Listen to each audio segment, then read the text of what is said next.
बात भारत की सेनाओं के शौर्य की करते हैं, जिनके आगे दुश्मन थर-थर कांपते हैं। भारत के त्रिशूल का इन दिनों पाकिस्तान में खौफ है। जी हां, ये त्रिशूल अब तक का सबसे बड़ा भारत की तीनों सेनाओं का संयुक्त युद्धाभ्यास है, जो पाकिस्तान से सटी देश की पश्चिमी सीमा पर जारी है। इस युद्धाभ्यास में थल सेना, वायुसेना और नौसेना के जाबाज शामिल हुए। इसके अलावा कोस्ट गार्ड, बीएसएफ और सेंट्रल एजेंसियां भी इस त्रिशूल युद्धाभ्यास का हिस्सा है। आपको बता दें कि युद्धाभ्यास 13 नवंबर तक चलेगा। Soars the pride of the Indian Air Force. Across the deep blue, where silence meets strength, the Indian Navy. From the guardians of the sky, to the sentinels of the sea, and to the amphibians on the land, and the steel on the deserts. One flag, one force, one nation. The power of integration comes live in the Mega Tri-Services Exercise 2025. The skies will thunder. The seas will stand guard.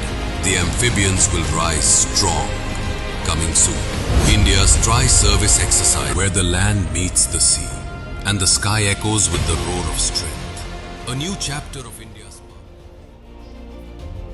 राष्ट्रीय स्वयंसेवक संघ ने मल्लिकार्जुन खड़गे के उस बयान का जवाब दिया, जिसमें खड़गे के आरएसएस पर प्रतिबंध लगाने की बात कही थी। संघ के सरकार्यवाह दत्तात्रेय होसबोले ने कहा कि आखिर बैन लगाए जाने के पीछे कोई वजह तो होनी चाहिए। लगाया जाना चाहिए एक बार फिर। अब मेरा वैयक्तिक विचार है और मैं खुल के बोलूँगा, लगाना चाहिए, क्योंकि ये वल्लभ भाई पटेल जो चीज़ें हमारे सामने रखी है, अगर उसको मर्यादा प्रधानमंत्री देते हैं, शाह देते हैं, तो इसको होना चाहिए। क्योंकि आज देश में जो कुछ गड़बड़ियां हो रही है और देश में जो कुछ लॉ एंड ऑर्डर का प्रॉब्लम भी क्रिएट हो रहा है, ये सब बीजेपी और आरएसएस की वजह से। मुझे लगता है पहले के अनुभव से थोड़ा सीखना चाहिए। समाज किस दिशा में जा रहे हैं, और पहले उन्होंने अभी बैन करना चाहिए ऐसे कहने वाले एक प्रमुख नेता, पहले उन्होंने 3 बार प्रयत्न भी किए थे। उसको समाज ने क्या कहा, न्यायालय ने क्या कहा, क्या मिला उससे, और ये सब होने के बाद भी संघ का कार्य आगे बढ़ता गया। और बैन करना चाहिए ना, उसका कोई कारण हो चाहिए, मुझे इच्छा हो गई तो बैन करना चाहिए, ऐसे थोड़ी होता है। आंध्र प्रदेश के श्रीकाकुलम जिले में बड़ा हादसा सामने आया। यहां पर काशीबुग्गा इलाके में मौजूद वेंकटेश्वर स्वामी मंदिर में भगदड़ मचने से हड़कंप मच गया।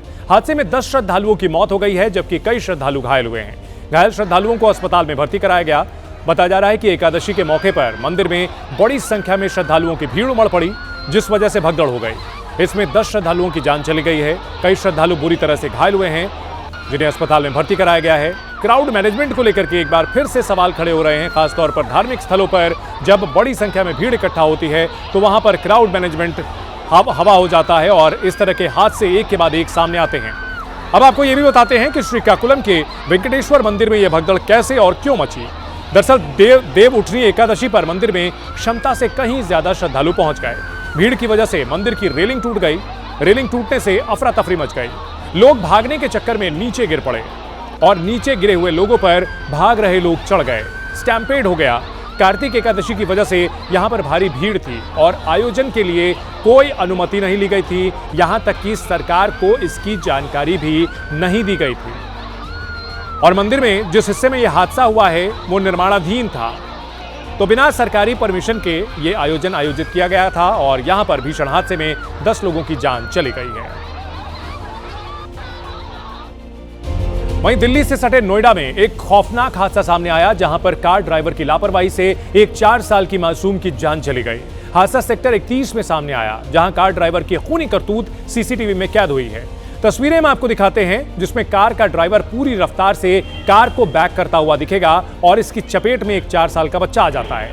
कार की टक्कर से बच्चे की मौके पर ही मौत हो जाती है। वहीं हादसे के बाद मौके पर हड़कंप मच गया।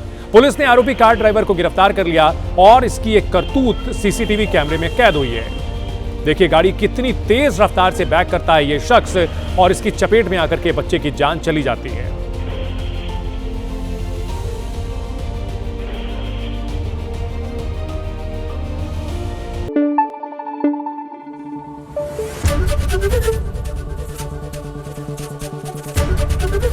एबीपी न्यूज आपको रखे आगे।